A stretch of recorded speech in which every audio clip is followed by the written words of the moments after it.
Desidero introdurre un argomento che svilupperò in diversi video. Il tema è il comportamento ingannevole del fenomeno. Con il termine fenomeno definisco una serie di eventi inspiegabili di origine parafisica e che spesso hanno correlazioni con l'ufologia.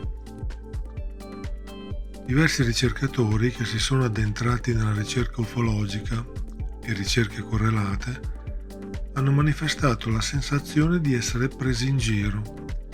Altri non se ne sono resi conto al momento, ma col passare del tempo è divenuta evidente la natura ingannevole del fenomeno che stavano studiando. È come se le intelligenze coinvolte in questi fenomeni si divertissero a ordire scherzi, inganni e trappole ai danni dei ricercatori, fornendo sufficienti e convincenti prove a chi è pronto a credere ma non a persuadere gli scettici. John Mack. Sono giunto alla conclusione che tutto il nostro pianeta è occupato da cose che vediamo solo per caso, cose che sembrano essere in grado di ingannarci, o addirittura di controllare la nostra debole mente. John Keel. Ero frustrato poiché il fenomeno non lo fa proprio, non si presenta realmente a noi, voglio dire ci prende in giro, ci mentirà.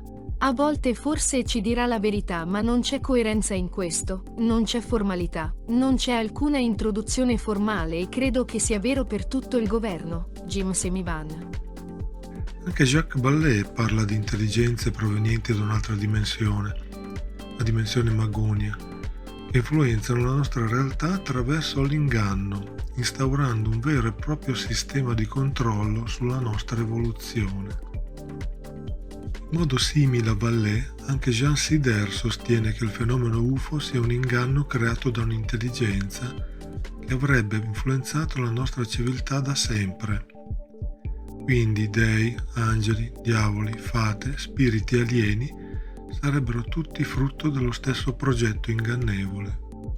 Negli anni 90, Cohen e Andrews, durante lo studio dei cerchi nel grano, fece intervenire una medium. In qualche modo cercarono di creare un contatto con le entità che realizzavano i cerchi, ma le risposte non furono mai significative né costruttive. C'era la chiara sensazione che ci fosse all'opera un'intelligenza che si prendeva gioco dei ricercatori. Parlando di casistiche ufologiche, c'è una casistica che si è ripetuta spesso. L'avvistamento di un UFO che sembra muoversi con estrema difficoltà e che in seguito all'espulsione di un oggetto riprende la sua stabilità e la sua rotta. Questa casistica ha una curiosa similitudine con quanto capitò in alcuni avvistamenti del passato. Infatti ci furono diversi avvistamenti di misteriose navi volanti che si comportavano nello stesso modo. Durante il volo rimanevano agganciate a terra a causa di un cavo penzolante. In alcuni casi si distingueva una vera e propria ancora che si incagliava nel terreno o negli edifici. Personalmente penso che siamo di fronte a delle simulazioni. La precarietà dei veicoli probabilmente ha solo lo scopo di creare empatia con l'osservatore che si sente coinvolto nella situazione. Un altro argomento che desidero citare in questa sintesi riguarda l'ipnosi regressiva e gli esorcismi.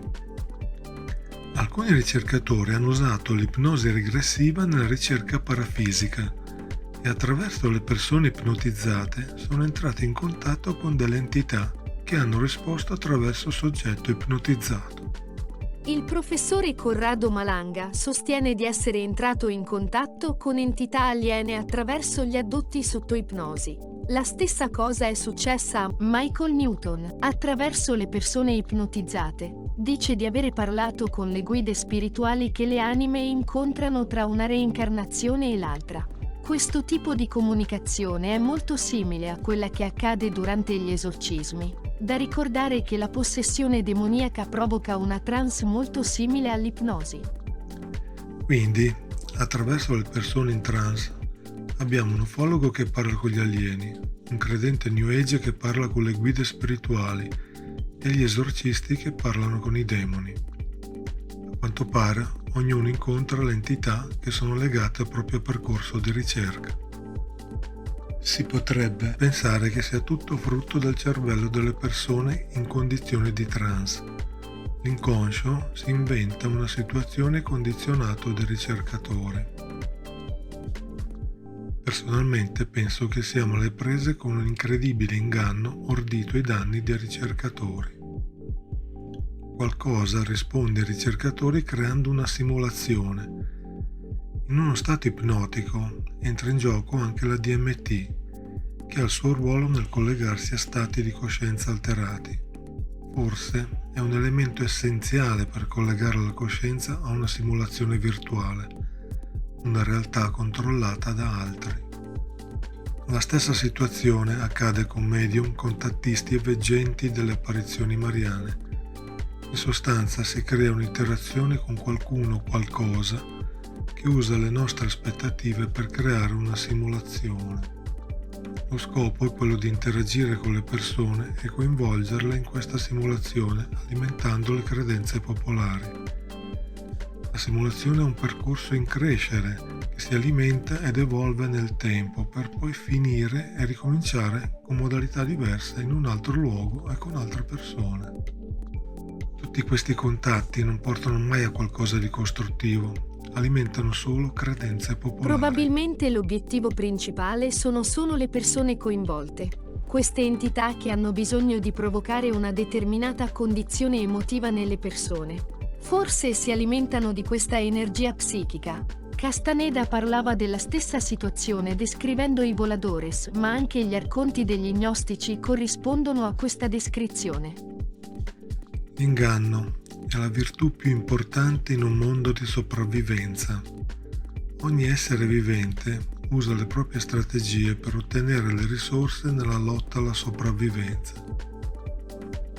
Gli animali usano il mimetismo, nascondono le proprie trappole, imitano altri animali.